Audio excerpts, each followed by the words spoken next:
এমডিএচ দম আলু, ডাল তড়কা এবং মাশরুম মশলা। এমডিএচ দিয়ে রাঁধলে খাবার হবে মজাদার। এমডিএচ আপনাকে সর্বদা নতুন স্বাদ দিতে প্রতিবদ্ধ।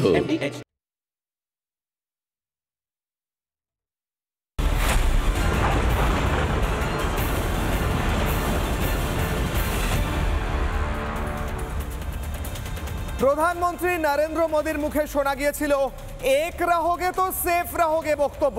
যোগী আদিত্যনাথের মুখে শোনা গিয়েছিল এক রहोगे তো সেফ রहोगे বক্তব্য। এই রাজ্যের বিরোধী দলনেতা শুভেন্দু অধিকারী থেকে সুকান্ত মজুমদার, রাজ্যের বিজেপি সভাপতি থেকে প্রত্যেক বিজেপি নেতার মুখেও সেই ভাষা, সেই স্লোগান শোনা গিয়েছিল। কিন্তু আজকে শুভেন্দু অধিকারী যা বললেন তা খুব গুরুত্বপূর্ণ। তিনি বলছেন হিন্দুদের, বলছেন নিজের মাটি ছেড়ে পালাবেন না, বলছেন মাটি কামড়ে লড়াই করতে। শুভেন্দু অধিকারী বলছেন হিন্দুরা যদি ঐক্যবদ্ধ হন এবং মাটি কামড়ে থেকে লড়াই করতে পারেন তাহলে আর কিছুদিন এই লড়াই হলে রাজ্যে পালা বদল হতে সময়ের অপেক্ষা। প্রশ্ন থাকছে নিজের রাজ্যে, নিজের মাটিতে, নিজের দেশে যদি কোনো রাজ্যে হিন্দুদের নিজের বাড়ি ছেড়ে পালিয়ে যেতে হয় তাহলে সেই দুঃখ কোথায় রাখবো স্যার? কোথায় রাখবো সেই দুঃখ যেখানে নিজের স্বাধীন দেশে নিজের বাড়ি ছেড়ে আশ্রয়স্থলে জায়গা নিতে হবে? মুর্শিদাবাদের কথা বলছি, আবারও বলছি, হ্যাঁ স্যার আবারও বলছি, কারণ মুর্শিদাবাদের কথা ততদিন পর্যন্ত বলবো যতদিন পর্যন্ত এই রাজ্যের হিন্দুরা সুরক্ষিত হবেন না। প্রথমে শুনবো আজকে শুভেন্দু অধিকারী নতুন করে একদিকে অনুপ্রবেশ, অন্যদিকে আক্রান্ত হিন্দুদের উদ্দেশ্যে কি বললেন, কিভাবে হিন্দু ঐক্যের ডাক দিলেন, তারপরেই পরপর পাল্টা বাইট এবং তারপর হাই ভোল্টেজ ডিবেটে যাব। প্রথমেই শুভেন্দু অধিকারী। আপনাদের কাছে সুযোগ আছে, এই বাংলায় সবাই যোগ্য, একজনই অযোগ্য, তার নাম মমতা ব্যানার্জি। আপনি সন্দেশখালি দেবেন, হিন্দুগঞ্জ আমাকে দেবেন, দেবেন তো মোদীজিকে। এপার ওপার শেষ করে দিল, নেই সব রোহিঙ্গা, রোহিঙ্গা মুসলমান ঢুকছে, জমি দখল করছে, আপনাকে তাড়াচ্ছে, আপনি পালাচ্ছেন সোনারপুর বারুইপুরে, আপনি বসিরহাট টাকিতে পালাচ্ছেন। তাই সবাই ঐক্যবদ্ধ হন, বাটেঙ্গে তো কাটেঙ্গে, এক रहेंगे तो एक रहेंगे तो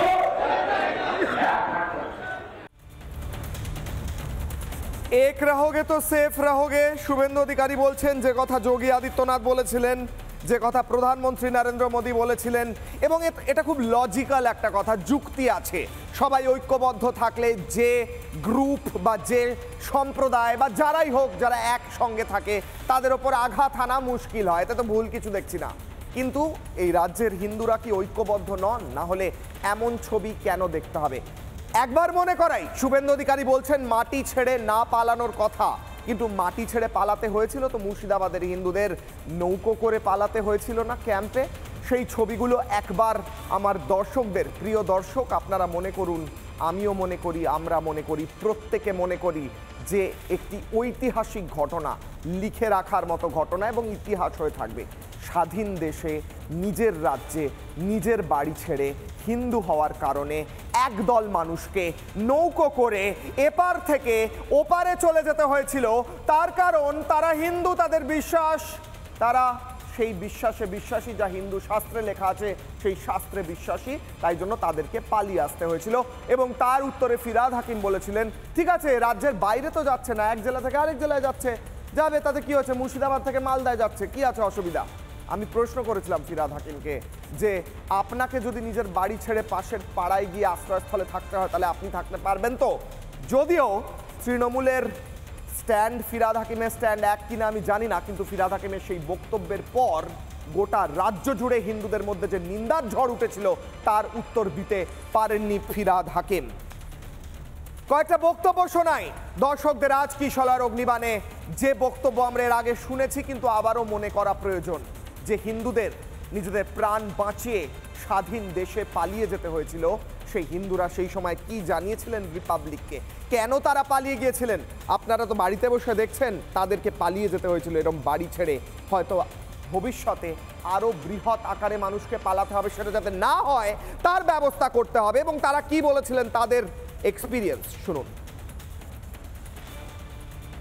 আমাদের কথিত চিনালি নাই কই সব যে দেখতে পারেন সর্বনাশ হয়ে গেছে। জলে বিষ মিশিয়েছে, ট্যাঙ্কের জলে বিষ মিশিয়েছে। 3 দিন ধরে না খেয়েছিলাম, যে এখানে আসলাম। ঘরে পেট্রোল দিচ্ছে, সব চিন্তা করছে, দিয়ে পেট্রোল দিচ্ছে পুরাচ্ছে। ট্যাঙ্কের জলে বিষ মিশাচ্ছে সবকে মেরে ফেলার জন্য। এই ছোট ছোট বাচ্চাকে নিয়ে কত গঙ্গার এই পার করে করিয়েছে। এই পারের লোক যদি আমাদেরকে না বাঁচাতো তো আমাদেরকে কেটে মেরে ফেল দিত। আমাদের সব পুড়িয়ে দিয়েছে, আগুন লেগে দিয়েছে। যে কেউ একটু করছে আর শক্তিশালী দেখা দিয়েছে, ওরা মারধর করে কাটে ফেল দিয়েছে, আগুন লাগে পুড়িয়ে দিয়েছে। কিছু নাই বাড়ি ঘরে, থাকার মতন জায়গাও নেই, এমন অবস্থা করেছে আমার। বলছে কি হিন্দুকে একটা টিকতে দিব না, হিন্দুকে জুড়ে ফেলে দিব। ভালো ভালো জিনিসকে সোনা দানা নিয়ে নিচ্ছে, পয়সা নিয়ে নিচ্ছে, তারপর আগুন ধরিয়ে দিয়েছে, ফাটিয়ে দিয়েছে মেরে। আর হিন্দুর প্রত্যেকটা ঘরে আগুন জ্বালিয়ে দিয়েছে। বলি না এত অত্যাচার করছে, ইট চালাচ্ছে, বোম চালাচ্ছে, তাও কিছু বলি না। ক্ষমা চাচ্ছি, হাত জোর করছি, বাবা কাকা বলছি, দাদা বলছি, তাও কিছুতেই মানে না। শুভেন্দু অধিকারীর আজকের বক্তব্য হোক, এর আগে অমিত শাহ যখন এসে বক্তব্য দিয়ে গেলেন বা তার আগে প্রধানমন্ত্রী এলেন, সাম্প্রতিককালে প্রত্যেকের মুখে মুর্শিদাবাদের কথা শোনা গিয়েছে। প্রত্যেকের মুখে হিন্দুদের ওপর নির্যাতন। প্রধানমন্ত্রী তো বলেছিলেন নির্মম সরকারের এটি একটি উদাহরণ, যে হিন্দুদের এইভাবে অত্যাচারিত হতে হয় নিজেদের রাজ্যে, নিজেদের দেশে। কেন বলছেন তারা? তার কারণ হচ্ছে মায়েদের, হিন্দু মায়েদের যে কান্নাগুলো আমাদের কানে আসছিল মুর্শিদাবাদ থেকে এবং রাজ্যের অন্যান্য জায়গা থেকে, সেই কান্নাগুলো শোনা খুব দুষ্কর। একবার শুনুন সেই কান্নার আওয়াজগুলো। এই মায়েরা কাঁদছেন কেন জানেন? কারণ তারা হিন্দু, তারা হিন্দু, তারা শাখা পলা পরেন, তারা সিঁদুর পরেন এবং তারা নিজেদের ধর্মটা প্র্যাকটিস করেন। সেটা তাদের ভুল হয়ে গিয়েছে, তাই জন্য হয়তো তাদের আজ কাঁদতে হচ্ছে। কিন্তু এই কান্নার পরিবর্তন করা কি প্রয়োজন? প্রয়োজন ভবিষ্যতে কোনোদিন যাতে হিন্দু মায়েদের কাঁদতে না হয়, কিংবা তাদের শাখা পলার ওপর আক্রমণ না হয়, কিংবা তাদের সিঁদুর মুছে না যায়, তার ব্যবস্থা করার প্রয়োজন কি? একবার শুনবো মায়েদের সেই কান্নার আওয়াজ আরো একবার। আমি আমার পক্ষে যতটা হবে আমি করব। আমি যতটা পারি আমি করব, চিন্তা করবেন না।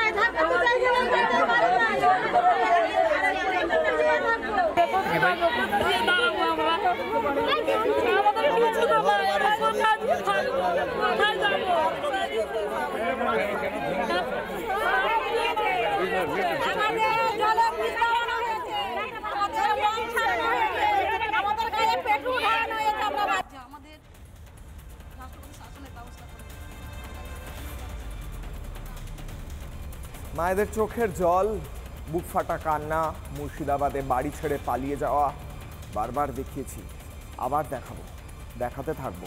এদের বিচার চাইতো। দুজন মারা গিয়েছেন হিন্দু, তাদের বিচার চাইতো। হ্যাঁ, অনেকে অ্যারেস্ট হয়েছেন, কিন্তু এটা হওয়া কি কাম্য ছিল? আর অ্যারেস্ট হয়েও থাকেন, তাদের বিচার প্রক্রিয়া কি চলছে, আর এই হিন্দুদের নিরাপত্তা কতটা রয়েছে সেই নিয়েও প্রশ্ন করব। তবে মুখ্যমন্ত্রী মমতা বন্দ্যোপাধ্যায় তিনি মুর্শিদাবাদের ঘটনার পর কি বলেছিলেন শুনবো। তারপরেই অগ্নিবাণ এবং হাই ভোল্টেজ ডিবেট। মুখ্যমন্ত্রী মমতা বন্দ্যোপাধ্যায়ের মুখে কি বলেছিলেন মুর্শিদাবাদ নিয়ে, হিন্দু মায়েদের কান্না নিয়ে, শুনুন। আমি কিন্তু খুঁজে বের করব বর্ডার এরিয়ায় বিএসএফ কাকে কাকে হাত করেছে এবং কিছু বাচ্চা ছেলেকে 5,000-6,000 টাকার বিনিময়ে ইট ছুড়িয়েছে। বিএসএফ কেন রুখতে দিয়েছিল? বিএসএফ কেন অ্যালাউ করলো? বর্ডারের দায়িত্ব তো আমাদের হাতে নেই। মুর্শিদাবাদের মালদার ঘটনা তো বিজেপি করেছে, দাঙ্গা লাগানোর ওস্তাদ তো বিজেপি, এবং তার ডকুমেন্টেশন চাইলে উইথ এভিডেন্স আপনাদের কাছে আমি দিয়ে দেবো। মুর্শিদাবাদ মালদার ঘটনা বিএসএফ করেছে, মুর্শিদাবাদ মালদার ঘটনা বিজেপি করেছে, মুর্শিদাবাদ মালদার ঘটনা সবাই করেছে। ওই কট্টরপন্থীরা বাদ দিয়ে, জিহাদিরা বাদ দিয়ে সবাই মুর্শিদাবাদ মালদার ঘটনা ঘটিয়েছে। কিন্তু অ্যারেস্ট যারা হয়েছে তাদের মধ্যে কজন বিএসএফ এর রয়েছে? আপনার রাজ্য পুলিশ অ্যারেস্ট করেছে। অ্যারেস্ট যারা হয়েছে তাদের মধ্যে কজন বিজেপির রয়েছে? শুধুমাত্র রাজনৈতিক একটি স্টেটমেন্ট দিয়ে দিলাম রাজ্যের প্রশাসনিক ভবন নবান্নে বসে, সেটা কি মানায় মুখ্যমন্ত্রী মমতা বন্দ্যোপাধ্যায়কে? আজকের কিশলয়ের অগ্নিবাণ, কিশলয়ের অগ্নিবাণে আজকে আমার প্রশ্ন, এর আগে অমিত শাহ এসে যেটা বললেন, হিন্দুদের 5% ভোট বাড়লেই বিজেপির নাকি পালা বদল হবে, সেই পালা বদল কি এই মুহূর্তে প্রয়োজন? 5% ভোট বাড়া বিজেপির পক্ষে কি সম্ভব? এবং 5% ভোট যদি বাড়েও, রাজ্যে যদি পালা বদল হয়ও, তাহলেও হিন্দুরা কি সুরক্ষিত হবে? এরম ঘটনা কি আবার হবে না? আজ প্রশ্ন করবো, হাই ভোল্টেজ ডিবেটে যাবো। ডিবেটে এই মুহূর্তে যারা উপস্থিত রয়েছেন কিশলয়ের অগ্নিবাণে আমি প্রত্যেকের কাছে যাব। আজকে আমার একমাত্র প্রশ্ন, হিন্দু মায়েদের কান্না বন্ধ কিভাবে হবে?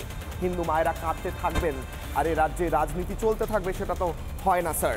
আমার সঙ্গে রয়েছেন সজল ঘোষ, বিজেপি মুখপাত্র। আমার সঙ্গে রয়েছেন অনির্বাণ ব্যানার্জি, রাজনৈতিক বিশ্লেষক, তৃণমূলকে সমর্থন করেন। আমার সঙ্গে রয়েছেন সৌগত সিংহ, অধ্যাপক। আমার সঙ্গে রয়েছেন ব্রহ্মবিদ্যানন্দ মহারাজ, হিন্দু সাধু। আমার সঙ্গে রয়েছেন মানস ভট্টাচার্য, লেখক। আমি মানস দাকে দিয়ে শুরু করব। মানস দা, আমার প্রশ্ন হচ্ছে, অমিত শাহ এসে বললেন 5% ভোট বাড়লে পরে রাজ্যে পালাবদল হবে, হিন্দুরা সুরক্ষিত হবে। আজকে শুভেন্দু অধিকারী বললেন যে রাজ্যে হিন্দুরা ঐক্যবদ্ধ হলে, মাটি কামড়ে থেকে লড়াই করলে, মাটি ছেড়ে না পালিয়ে গেলে তাহলে কোথাও পালাবদল হতে চলেছে এবং হিন্দুদের সুরক্ষার জন্য বিজেপিকে ক্ষমতায় আনতে হবে। স্যার, আমার প্রশ্ন হচ্ছে, হিন্দুরা সুরক্ষিত এ রাজ্যে নয়, এটা বাস্তব, কিন্তু হিন্দুরা সুরক্ষিত থাকবে কি করে? সেই পথকেই 5% ভোট ঠিক করতে পারবে, নাকি সুরক্ষিত না থাকাটাই ভবিতব্য এ রাজ্যের হিন্দুদের? বলুন মানসদা। দেখো কিশলয়, রাজনৈতিক নেতারা তাদের মতো কথা বলবে, এটাই স্বাভাবিক। এখন 5% ভোট বাড়লে কে ক্ষমতায় আসবে না 10% ভোট বাড়লে কে ক্ষমতায় আসবে, সেটা আমাদের আলোচনার, আমার অন্তত আলোচনার বিষয় নয়। কিন্তু প্রশ্ন হচ্ছে যে পশ্চিমবঙ্গের হিন্দু মহিলা বা হিন্দু সমাজ এই মুহূর্তে ভীষণ অবক্ষয়, ভীষণ বিপদগ্রস্ত এবং ভীষণ হতাশার মুখে দাঁড়িয়ে আছে। তার কারণ সাম্প্রতিককালের যে ঘটনাবলী সেগুলোকে যদি তুমি পরপর সাজাও, ধরো পুলিশ এই মুহূর্তে যেটা সব থেকে লজ্জার ঘটনা আমাদের কাছে যেটা মনে হচ্ছে, বা যে কেউ সমীক্ষা করলে দেখতে পাবে, সব থেকে ভয়ে আছে কারা? সব থেকে ভয়ে আছে পুলিশের মেয়ে, বউ, তাদের শাশুড়ি, তাদের মায়েরা। এখন পুলিশের দায়িত্ব হচ্ছে সমাজ, নারীদেরকে রক্ষা করা, সমাজ রক্ষা করা। পুলিশের মেয়ে বউ যে সমাজে সুরক্ষিত নয়, যারা নিজেদের মেয়ে বউকে সুরক্ষা দিতে পারে না, তারা সাধারণ মানুষকে, সাধারণ নারীকে সুরক্ষা দেবে এটা কেউ বিশ্বাস করে না। এক সময় অনেকের মেয়েরা যাদের বাবারা পুলিশে কাজ করে তারা গর্বের সঙ্গে বলতো আমার বাবা পুলিশ। এখন আর বাইরে বেরিয়ে অন্তত সেই কথা তারা বলবে না যে আমার বাবা পুলিশ, কারণ জানে আমার বাবা আমাকে রক্ষা করার ক্ষমতা নেই। সব থেকে ভয়ে আছে পুলিশের বাড়ির মেয়েরা, কারণ ভয়ঙ্কর এই কদর্য, অশালীনতা, ভাষার ব্যবহারের পরেও সেই রকম কোনো দৃষ্টান্তমূলক ব্যবস্থা আমরা নিতে পারিনি। দ্বিতীয় ব্যাপার হচ্ছে যে দেখো, কলকাতার যে বুদ্ধিজীবী সমাজ, যাদেরকে আমরা সকল বুদ্ধিজীবী সমাজ বলি, তাদেরকে যে সহজে পোষ মানানো যায়, গৃহপালিত মতো করে নেওয়া যায়, সেটা কিন্তু রাজ্য সরকার দেখিয়ে দিয়েছে। তারা কেউ বেরোয়নি। এই যে ভয়ঙ্কর অবস্থা, এই যে কদর্য ভাষা মেয়েদেরকে নিয়ে যে চলছে, বুদ্ধিজীবী সমাজ বেরোয়নি কেন? কারণ রাজ্য সরকার দেখিয়ে দিয়েছে এগুলো সহজে পোষ মানে। এদেরকে 2-4 টাকা দিলেই, কোনো একটা পদ দিলে, কোনো একটা কমিটির মাথায় বসিয়ে দিলে পোষ মানে। তাহলে সমাজের যারা রক্ষক তাদের বাড়ির মেয়েরা বউরা বিপদে, সমাজের যারা বুদ্ধিজীবী তাদের বাড়ির বউরা মেয়েরা বুঝে গেছে যে আমাদের স্বামীরা প্রতিবাদ করবে না, তারাও গৃহপালিত, তাহলে আমরা যাব কোথায়? নিজেদের রক্ষা মেয়েদের। আপনি কি শুনেছেন এ রাজ্যের স্বাধীনতার পর এই দেশে হিন্দুদের নিজেদের বাড়ি ছেড়ে পাশের রাজ্যে স্কুলে গিয়ে, আমরা এর আগে আলোচনা করেছি কিন্তু এটা নিয়ে, অনেকেই হয়তো ভাবছেন আবার আলোচনা হচ্ছে, কিন্তু এই বিষয়ে তো আলোচনা করতেই থাকতে হবে যতদিন পর্যন্ত না এটা সারা জীবনের মতো বন্ধ হয়। একদম, মানে আমি বলছি রাজনীতির বাইরে বেরিয়ে বিজেপির নারী দুঃখ আলাদা আর তৃণমূলের নারীর দুঃখ আলাদা, এটা তো নয়। সব নারীর দুঃখই সমান। সুতরাং রাজনীতির বাইরে বেরিয়ে নারীকে নিজের রক্ষার দায়িত্ব নিজেকে নিতে হবে, এবং সেটাই আগামী দিনে আমাদেরকে রক্ষা করতে পারবে, সমাজকে রক্ষা করতে পারবে, নারীর সমাজকে রক্ষা করতে পারবে। রক্ষার দায়িত্ব নিজেদের হাতে তুলে নিতে হবে, না পুলিশের ভরসায়, না কোনো রাজনৈতিক দলের ভরসায়। বেশ, মানসদা, আপনার কাছে আপনি যে পয়েন্টগুলো তুলে ধরলেন অত্যন্ত গুরুত্বপূর্ণ, যে যদি রাজ্যের পুলিশ যারা সুরক্ষা দেবে তারাই সুরক্ষিত না থাকে, তাহলে দেবে কে?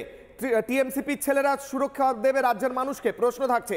আমি অনির্বাণদার কাছে আসবো। অনির্বাণ বাবু, আমার প্রশ্ন হচ্ছে, শুভেন্দু অধিকারী এর আগে অমিত শাহজি বলেছিলেন, আমি সেই বাইকটাও শোনাবো খানিকক্ষণ পরে, যে 5% ভোট এদিক ওদিক হলেই বিজেপি ক্ষমতায় আসবে, তাহলে হিন্দুরা সুরক্ষিত হবে।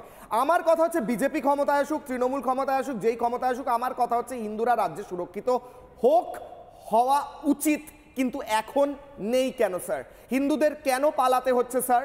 আর আপনার বক্তব্য আমি চাইবো, এই আজকে শুভেন্দু অধিকারী যেটা বলেছেন যে হিন্দুদের মাটি কামড়ে পড়ে থাকতে হবে, লড়াই করতে হবে, তবেই তারা সুরক্ষিত থাকতে পারবে। তার কারণ আমরা দেখেছি হিন্দুদের পালাতে হয়েছে এই প্রথম ইতিহাসে, স্বাধীনতার পর নিজের দেশে বাড়ি ছেড়ে শুধুমাত্র ধর্মীয় পরিচয়ের কারণে স্কুলের ভেতর গিয়ে আশ্রয় নিতে হয়েছিল। স্যার, আপনিও দেখেছিলেন। বলুন অনির্বাণদা। দেখুন, মুর্শিদাবাদের ঘটনা একটি অশান্তি ঘটেছিল, সেখানে কিছুদিন ধরে যে সমস্যা হয় সেখানে স্থানীয় পুলিশ ব্যর্থ হয়েছিল, তাদের বিরুদ্ধে রাজ্য সরকার ব্যবস্থাও নিয়েছে এবং যারা নিজেদের বাড়ি ঘর ছেড়ে কিছুদিনের জন্য অন্য জায়গায় গিয়ে থাকতে বাধ্য হয়েছিলেন তাদেরকে প্রশাসন তাদের পাশে থেকে, সাংসদ সামিরুল ইসলাম নিজে গেছিলেন, সেখানকার সাংসদ খলিলুর রহমান নিজে ছিলেন, সেখানকার একাধিক বিধায়ক, জনপ্রতিনিধি, তারা প্রত্যেকে তাদের পাশে থেকে তাদের বাড়ি ফেরার যথাযথ ব্যবস্থা করে তারপরে সেই এলাকা থেকে তারা সেখান থেকে তারপরে ফেরেন।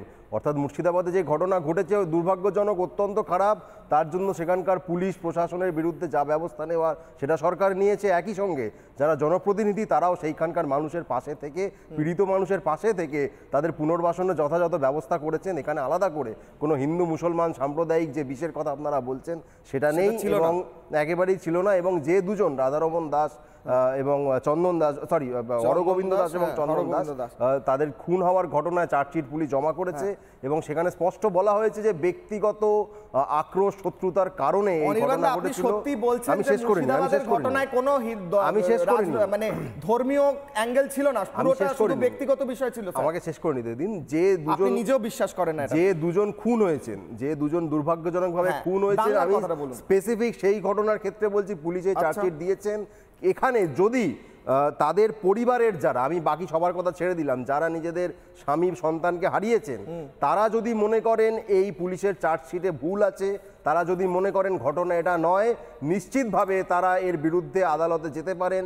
এর আগে আমরা দেখেছিলাম বিজেপি নেতারা, শুভেন্দু অধিকারী নিজে তাদেরকে হাইকোর্টে নিয়ে গেছিলেন সিবিআই চেয়ে মামলা করাতে।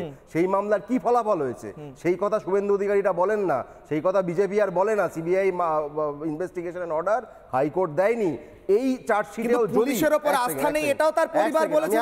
আমি সেখানেই আসছি। এইখানে পুলিশের জমা দেওয়া চার্জশিটেও যদি তাদের আপত্তি থাকে, আমি আবারও বলছি যারা নিজেদের পরিবার হারিয়েছে তাদের থেকে বেশি গুরুত্বপূর্ণ কথা আর কারো হতে পারে না, আমার নয়, আপনার নয়, কারো নয়। তারা যদি মনে করেন পুলিশের এই চার্জশিটে কোথাও ভুল আছে, গন্ডগোল আছে, তারা যদি মনে করেন আপত্তি আছে তাদের, তারা নিশ্চিতভাবে নারাজি পিটিশন দিতে পারেন, কোথায় আপত্তি জানিয়ে আদালতের দ্বারস্থ হতে পারেন। আমরা সেটা নিয়ে কেউ বিরোধিতা করব না। তারা যদি সেটা না করেন বা তাদের এই বিষয়ে সাহায্য করতেও যদি কেউ না যান, তাহলে বুঝতে হবে যে গোটাটাই রাজনীতির স্বার্থে, সাম্প্রদায়িক মেরুকরণের স্বার্থে কিছু অর্ধসত্য এবং মিথ্যা ছড়ানো হচ্ছে। আমি আবারও বলছি, যদি অনির্বাণ, আমি আপনাকে আনইন্টারাপ্টেড বলতে দিলাম। আমার প্রশ্ন হচ্ছে, আপনি খুব গুরুত্বপূর্ণ কথা বলেছেন। আপনি বলছেন যে এই ঘটনায় কোনো ধর্মীয় অ্যাঙ্গেলই নেই, কোনো কমিউনাল বিষয় ছিল না। গোটাটা পুলিশ চার্জশিটে জানিয়েছে, আমি বলছি না, পুলিশ চার্জশিটে জানিয়েছে। পুলিশ চার্জশিটে জানিয়েছে স্যার। এই স্পেসিফিক ঘটনায় 13 জনের বিরুদ্ধে চার্জশিট জমা হয়েছে। এই প্রথম দিন পেট্রোল পাম্পে ছুটছিল প্রাণ বাঁচাতে, তাদেরকে কেন অ্যাটাক করা হচ্ছিল স্যার? আমি আবারও আপনাকে বলছি, সেই শামশেরগঞ্জের স্পেসিফিক ঘটনায় 2 থানার ওসি এবং সেই পুলিশ জেলার যিনি এসপি তাদেরকে সেখান থেকে বদলি করা হয়েছে। কেন বলেছিলেন স্যার যে টাইট দিতে হবে? না, এখান থেকে ওখানে গোলপোস্ট জাম করলে হবে। আপনি বললেন তো যে জনপ্রতিনিধিরা পাশে দাঁড়িয়ে ছিল মানুষের। মুর্শিদাবাদের আমিও জনপ্রতিনিধির কথা বলছি। মুর্শিদাবাদের ঘটনার পরে সামিরুল ইসলাম রাজ্যসভা সাংসদ, কাউন্সিলরের ফোন রেকর্ডটা মনে আছে স্যার? বলতে দিন আমাকে। খলিলুর রহমান যে লোকসভা সাংসদ এবং একাধিক বিধায়ক, তারা তাদের পাশে থেকে পুনর্বাসনের জন্য যা যা করবার, কারণ তাদেরই দলের তাদের এক সহকর্মী যিনি মন্ত্রী সিদ্দিকুল্লাহ চৌধুরী, তার টাইট দেওয়ার বক্তব্যের পরে সিদ্দিকুল্লাহ চৌধুরীর মুর্শিদাবাদে কোনো ভূমিকা ছিল না, কোনো ভূমিকাই ছিল না। টাইট দিতে হবে সেটা আপনারা বিকৃত করছেন। তিনি যে ব্যক্তিকে মন্তব্য করেছেন একদম স্পেসিফিক বাইট আমি চালিয়ে দিতে পারি। সিদ্দিকুল্লাহ চৌধুরী আপনি চালাতেই পারেন, আমি কলকাতার মোড়ে মোড়ে এই ঘটনার সঙ্গে ভিড় জমাতে হবে, জেলায় জেলায় কিভাবে টাইট দিতে হবে।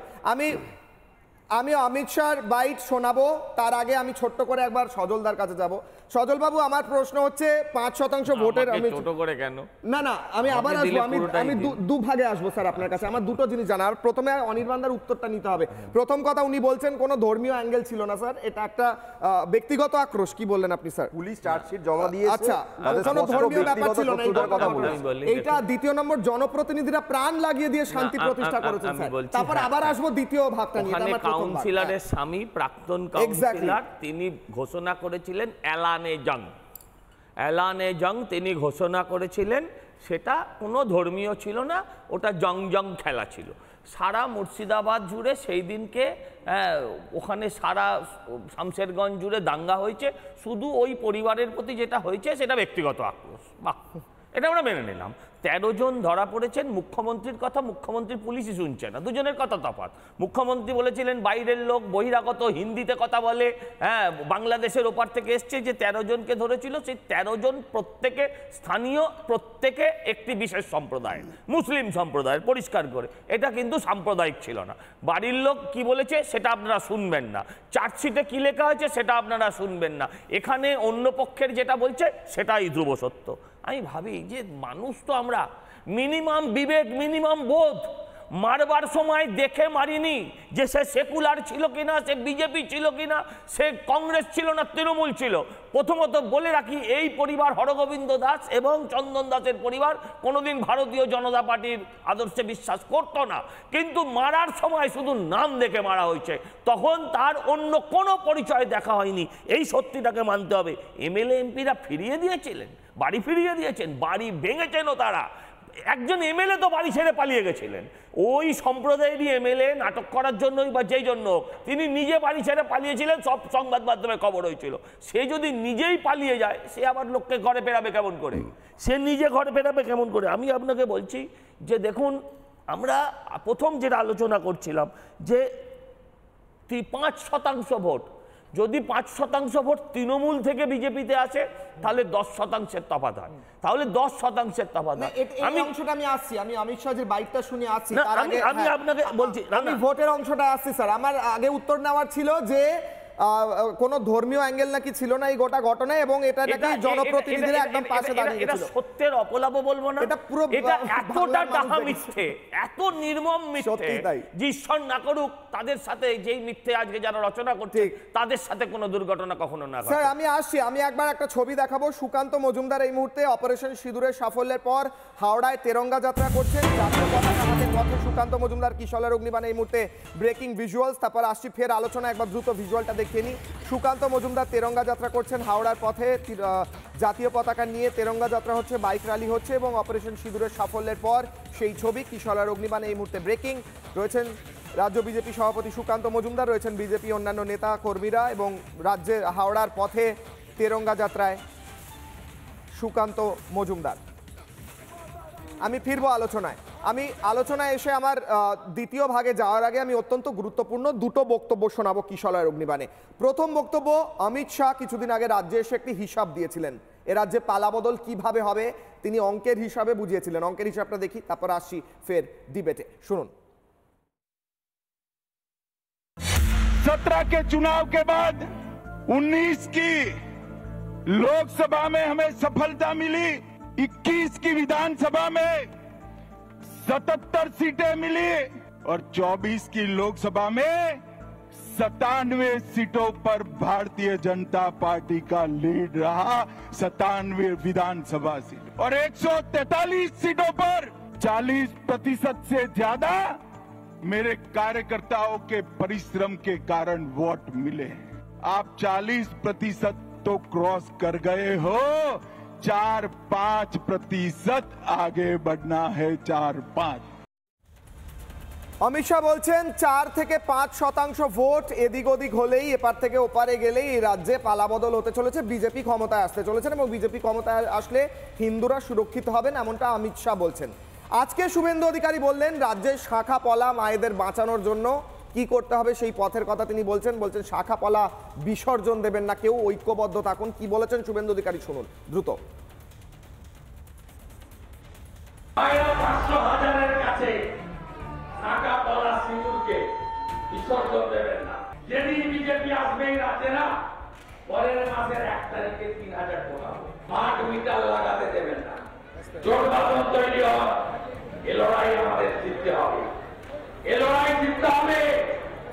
শুধু প্রতিবাদ নয়, প্রতিরোধ করতে হবে। মনে আছে সেই বক্তব্যগুলো? রাজ্যের মায়েরা মুর্শিদাবাদ, মালদা, বিভিন্ন জায়গায় যাদের শাখা পলার জন্য আক্রান্ত হতে হয়েছিল, যাদের শাখা পলা খুলে দিতে বলা হয়েছিল, সেই মায়েরা নিজেরাই সেই কথা বলেছিলেন। মায়েরা কি মিথ্যে কথা বলছেন বলবেন রাজ্যের শাসক দল? প্রশ্ন করবো আমি আবার, দুজনের কাছে যাওয়া বাকি, আমি আসবো মায়েদের বক্তব্য শুনিয়ে, কারণ এই মায়েদের বক্তব্য আজ সবচেয়ে গুরুত্বপূর্ণ। শুনুন। শাখা সেতুর ভাঙতে বলছে বলছে যে বোরকা পরে শাখা সিঁদুর ভাঙো। ওদের পিছনে দৌড়াচ্ছে কি শাখা সিঁদুর খুলো, আমরা না রাজি হয় না, তার জন্য আমাদেরকে মারছে, গাল দিচ্ছে, খারাপ ভাষা বলে। শাখা ভাঙো, সিঁদুর মিটাও, দিয়ে বোরকা পরে থাকো। কেন বলবে এই ভাষাটা? সিঁদুর ফেলে দিতে হবে। আমাদের এখানে তো বলে গেছে এই রাজ্যে থাকতে গেলে ফেলে দিতে হবে। চুরি করে হবে আমাদেরকে, তাহলে এরকম ভাবে ভয় দেখিয়ে গেছে, তাহলে আমরা এই দেশে থাকতে পাবো না, তো থাকতে পাবো না, আমরা চলে যেতে বলছি। আমি আসবো ব্রহ্মবিদ্যানন্দ মহারাজের কাছে, তার আগে আমি একবার দ্রুত 30 সেকেন্ডের জন্য সজলদার কাছে যাবো। সজলদা 5% ভোট নিয়ে যা বলছিলেন, অমিত শাহ বলছেন গতবারের ভোটের শতাংশে আমি দেখছি 7% মতো ভোট তৃণমূল বেশি পেয়েছিল, বিজেপি পিছিয়ে ছিল। ঠিক আছে, বুঝলাম 5% ভোট কনসলিডেট হওয়া সম্ভব 2026-এ বলে মনে হচ্ছে। দ্রুত একবার নেব, তারপর যাবো মহারাজ। আমি তো একটু আগে বললাম গত 5 বছরে যত দাঙ্গা সংগঠিত হয়েছে মুখ্যমন্ত্রীর অনুপ্রেরণায়, তাতে খুব স্বাভাবিকভাবে বিজেপি চাক বা না চাক এই ভোট তারা আর যাই হোক তৃণমূলকে দিতে পারে না। এবং ভারতবর্ষের মানুষের সাথে সাথে বাংলার মানুষ এটা বুঝতে শিখেছে যে বাংলার হিন্দুদের নিরাপত্তা, বাংলার হিন্দুদের দ্বিতীয়বার শরণার্থী থেকে অবস্থা থেকে বাঁচাতে পারে যে রাজনৈতিক দলটি, সেই রাজনৈতিক দলটির নাম ভারতীয় জনতা পার্টি, আর কোনো কেউ নয়। যদি মমতা বন্দ্যোপাধ্যায় আর একবার ফিরে আসেন, আপনি আজকে দেখবেন একটা ছবি ভীষণভাবে ভাইরাল হয়েছে যে কলকাতার, আমি যে বিধানসভা অঞ্চলে থাকি সেই বিধানসভা অঞ্চলে, আমি বিশ্বাস করি কুরবানি যে যার মতন করবেন, যে যার খাদ্যাভাস আছে, আমার সেটা নিয়ে কিছু বক্তব্য নেই, কিন্তু আমরা যে পশুকে পুজো করি, আমরা যে পশুকে ঈশ্বর রূপে পূজিত হয় আমাদের কাছে, সেই ঈশ্বরের রক্তে কলকাতা শহর, মধ্য কলকাতা শহর ভেসে যাচ্ছে। এই অবস্থার যদি পরিবর্তন করতে হয়, সেই সব অঞ্চলের মানুষজন জানে যে কাকে ভোট দিতে হবে, কাকে ভোট দিতে হবে। আর একটা কথা বলুন, যে গত 5 বছরে তৃণমূল কংগ্রেস এমন কি কাজ করেছে যার জন্য তার ভোট বাড়বে বা তাকে মানুষ ভোট দেবে? একটা আপনি আর একটা বলুন যে এই কাজটার জন্য মানুষের ভোট বাড়বে, দেখাতে পারবেন না কেউ। বেশ, আমি মহারাজের কাছে আসবো। মহারাজ, তারপরে আমি যাব সৌগত বাবুর কাছে। মহারাজ, আমার প্রশ্ন হচ্ছে, মায়েরা বলছেন যে হাতের শাখা পলা তাদের খুলে দিতে বলা হয়েছিল, তাদের এমনকি কুপ্রস্তাব দেওয়া হয়েছিল সেই সময়। যদি অনির্বাণ বাবু বলছেন এর মধ্যে ধর্মীয় কোনো ব্যাপার নেই, কিন্তু তাদের ধর্মীয়ভাবেই অ্যাটাক করা হয়েছিল মায়েরা বলছেন, আমি বলছি না স্যার, বাইট আছে। তাহলে এরা সবাই মিথ্যা কথা বলছেন স্যার। এই রাজ্যের হিন্দুরা সুরক্ষিত রয়েছেন কি? এবং হওয়ার জন্য যদি না থাকেন তাহলে হওয়ার জন্য কি করতে হবে বলুন মহারাজ। এই রাজ্যের হিন্দুরা যে কোন দুরাবস্থার মধ্যে, কোন অগ্নিগর্ভ পরিস্থিতির মধ্যে দিয়ে যাপন করছে, তা আজকে আমার এই হতদরিদ্র মায়েদের আর্তনাদের মাধ্যমে কিন্তু ফুটে উঠেছে।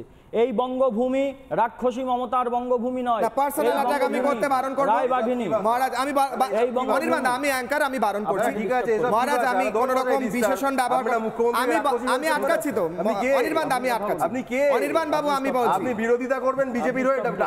অনির্বাণ বাবু পার্সোনাল অ্যাটাক করতে আমি বারণ করছি, ওনাকে বলতে দিন। অনির্বাণ, আমি মহারাজ রিকোয়েস্ট করব কোনো বিশেষণ ব্যবহার না করে শুধু আপনি বিশ্লেষণটা বলুন। বলুন মহারাজ। এই বঙ্গভূমি রায়বাঘিনী ভবশঙ্করীর বঙ্গভূমি, যেইখানে আমরা দেখেছি যে ম্লেচ্ছরা যখন আমার মায়েদের শাখা সিঁদুর, মায়েদের সিঁদুরের সম্ভ্রম রক্ষার জন্য তারা যখন তাদের আচরণের বিরুদ্ধে সেই ভবশঙ্করী কিন্তু যুদ্ধ করেছিলেন এবং বাঙালি হিন্দুর মায়েদের সম্ভ্রম রক্ষা করেছিলেন। সেই আদর্শ বঙ্গভূমির আদর্শ, সেই বাংলায় আজকে যে পরিস্থিতি হয়েছে আমরা দেখেছি। ভারতবর্ষের সেই পহেলগাঁওয়ে আমার হিন্দু ভাইদের, হিন্দু মায়েদের জিজ্ঞেস করা হয়েছে যে তারা হিন্দু কিনা, এবং মায়েদেরকে বলা হয়েছে যে তোমাদের সিঁদুর আমরা কিনে নিলাম, তোমরা নরেন্দ্র মোদীকে গিয়ে বলো। এই যে ভারতবর্ষে এই হিন্দু বিরোধী একটি চক্রান্ত, এবং শুধু তাই নয়, পশ্চিমবাংলায় আমরা সন্দেশখালীকে দেখেছি, এবং ঠিক সেই টেকনিকে জায়গা পৃথক হতে পারে কিন্তু টেকনিকটা এক, প্যাটার্নটা এক।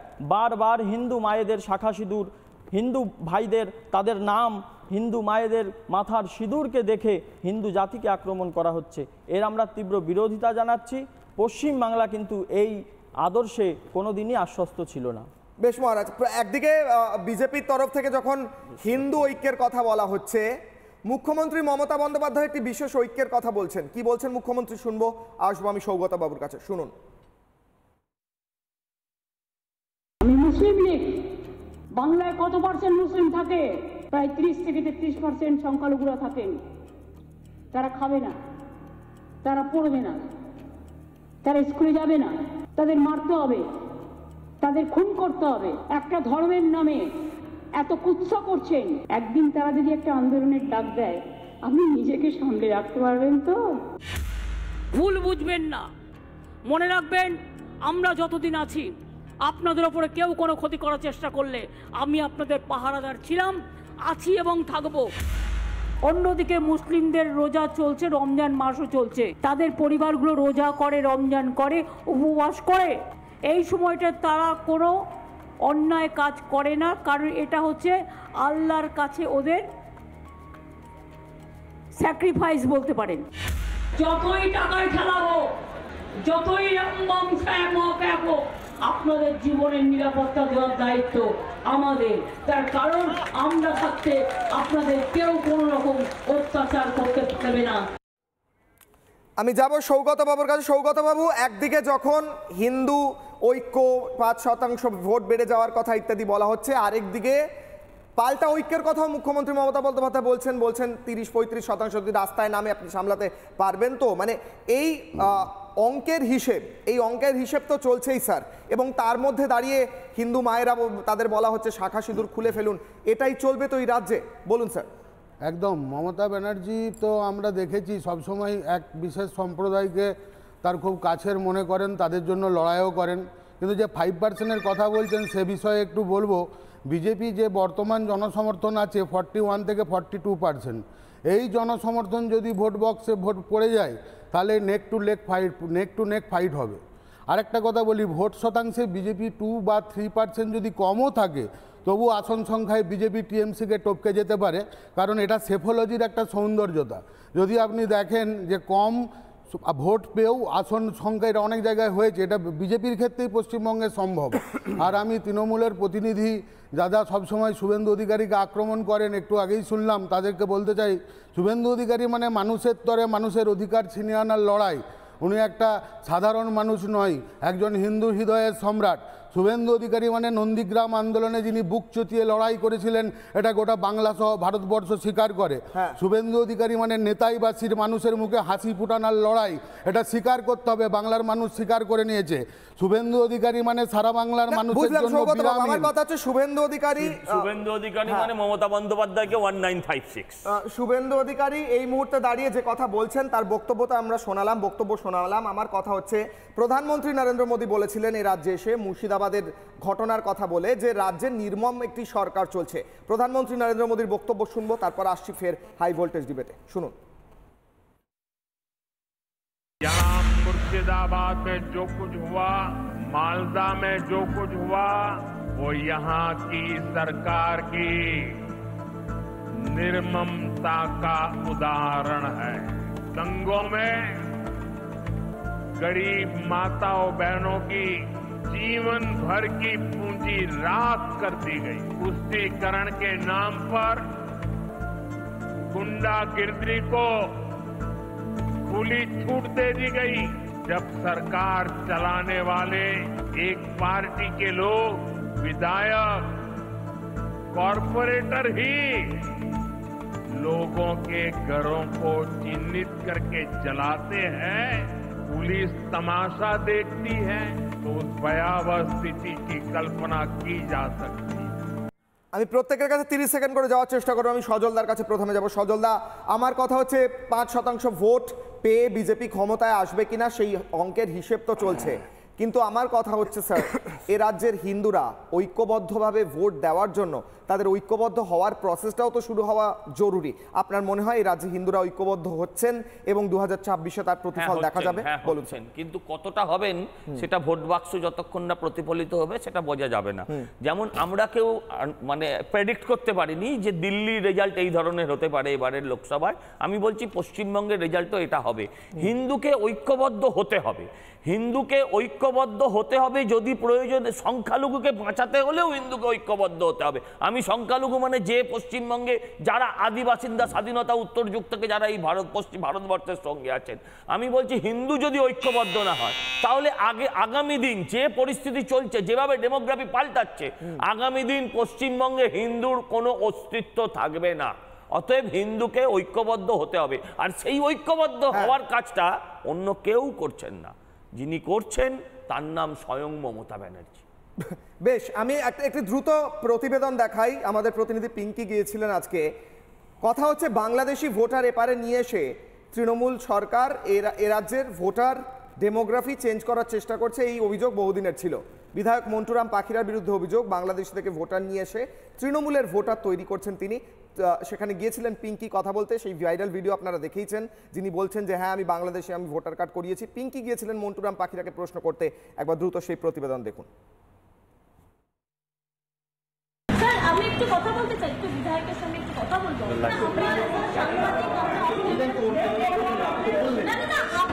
একজন বাংলাদেশে বসে আপনার নামে এত বড় অভিযোগ করছে, আপনি একজন বিধায়ক, আপনি একজন শাসক দলের বিধায়ক, আপনি কি মনে করেন না যে এটাতে আপনার রিয়াকশন দেওয়া দরকার? স্যার প্লিজ বাইরে এসে বলুন, প্লিজ স্যার বাইরে এসে বলুন, আমি রিকোয়েস্ট করছি স্যার আপনাকে, প্লিজ বাইরে এসে বলুন।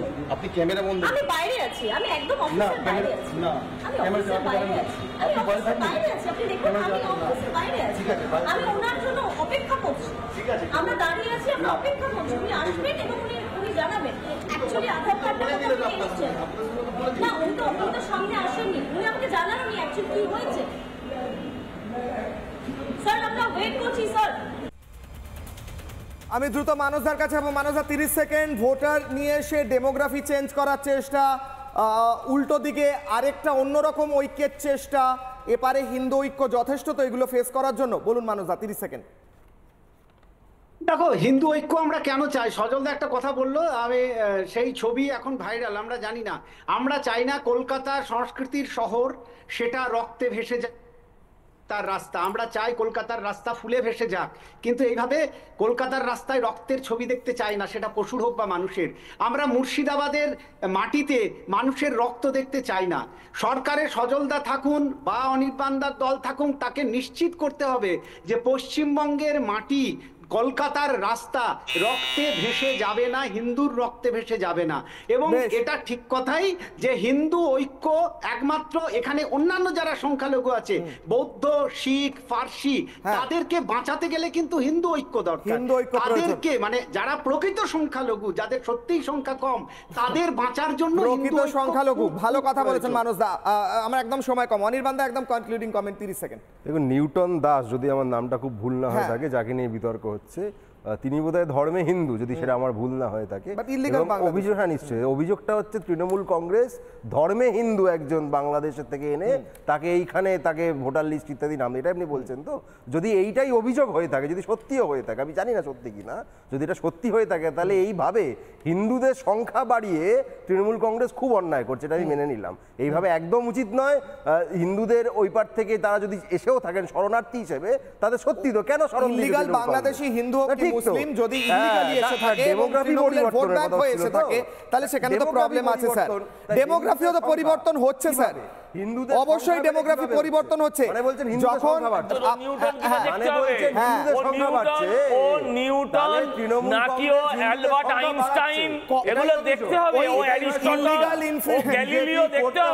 আমাকে একদম শেষ করতে হবে, ও দাস কিনা দেখতে হবে, ও দাস নয়। বলুন। বাজারে একটা মিথ চালু ছিল 2014 সালের আগে, ভারতে বিজেপি কোনোদিনও সংখ্যাগরিষ্ঠতায় আসতে পারে না। সেই মিথটা ভেঙে দিয়েছেন কিভাবে? সেইভাবে বাংলাতেও সেই মিথটা ভেঙে হিন্দু একতা নিয়ে বাংলাতেও আর 2026-এ বিজেপি সরকার গঠন করবে। 10 সেকেন্ড মহারাজ, একদম আমার সময় শেষ, একটা সেন্টেন্স। আমি সত্যযুগের সেই ঋষির কথা বলবো যিনি বলেছিলেন সংগচ্ছদ্ধম সংবদ্ধম, আর এই যুগের ঋষির কথা বলবো যোগী আদিত্যনাথজি, যিনি বলেছেন যে হিন্দু এক হ্যাঁ তো হিন্দু সেফ হ্যাঁ। বেশ, এখানেই শেষ করতে হচ্ছে, সময় একদম শেষ। আমার প্রশ্ন হচ্ছে, আমার কনক্লুশন হচ্ছে, যে কথা বলে শেষ করব আজকে, হিন্দু ঐক্য প্রয়োজন হিন্দুদের সুরক্ষিত রাখার জন্য। হিন্দুরা সুরক্ষিত, সে যে দলই আসুক না কেন, যে দল রাখবে হিন্দুদের সুরক্ষিত, যে দলের জন্য হিন্দুরা ভোট দেবে, তাদের দায়িত্ব হচ্ছে হিন্দুদের সুরক্ষিত রাখা। হিন্দু মায়েদের চোখের জল যদি কোনো দলের দল কারণ হয়ে থাকে সেই চোখের জলের, তাহলে সেই দলের চলে যাওয়া উচিত, সেটা যেই হোক না কেন। আর কেউ যদি হিন্দুদের সুরক্ষিত করে, তাহলে সেই দলের আসা উচিত, সেটা যেই দলই হোক না কেন। 2026-এ কি পালাবদল ঘটবে? 5% এদিক ওদিক হয়, চোখ থাকবে আমাদের। অনেক ধন্যবাদ।